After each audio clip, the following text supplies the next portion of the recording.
The art of priming, influencing people's thoughts without them necessarily realizing that they're being influenced.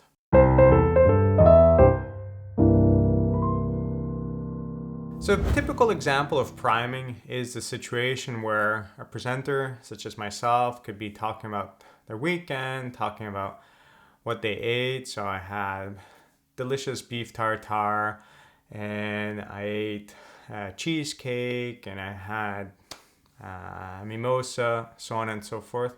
And I present to you this sheet of paper or on this blackboard with 3 letters, and then there's a blank letter. And I ask you, guess a word that fills this out. And everyone that would look at this practically would all say soup.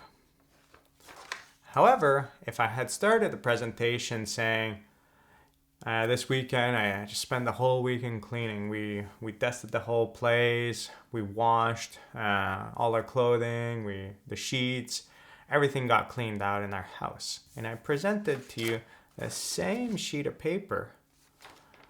Most people would guess soap.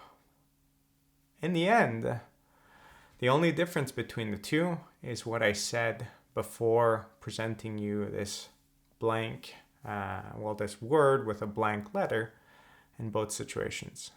And many studies have shown, and I've done this practice in multiple classes, that what you say before you show this leads to a big difference in what people guess. And that is the concept of priming. We're priming people's brains to think about something in general. So one of them was dealing with food in general.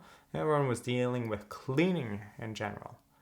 And that way we're kind of highlighting the parts of the brain that relates to that and all the words and everything else. And as soon as we present them with something to fill in, that's what they're thinking about.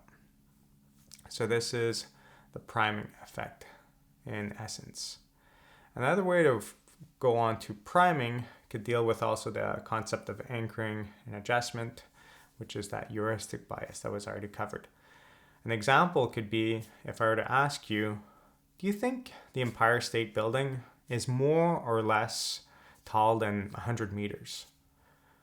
And then you'd say yes or no, it's higher or lower. And then I'd ask you a follow-up question, how tall do you think the Empire State Building is?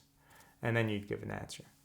And to another group of people, I'd say, do you think the Empire State Building is higher or lower than 500 meters? And then you'd say higher or lower, and then follow-up question, how tall do you think it is?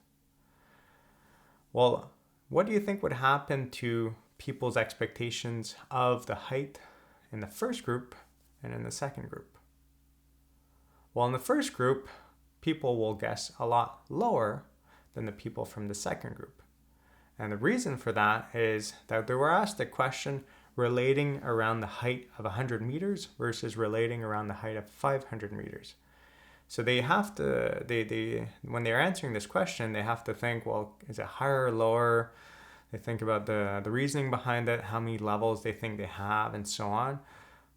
But that 100 meters has a priming effect, or that 500 meters has a priming effect because it's a number that was given to them, and they kind of revolve their whole thought process around that. So people in the first group will guess lower than the people in the second group. So that's another form of priming.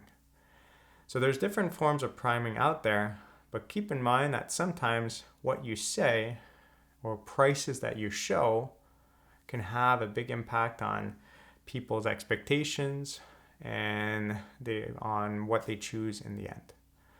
So the priming effect is linked to the anchoring effect, and hopefully this example with soup and soap and the Empire State Building helped you understand that.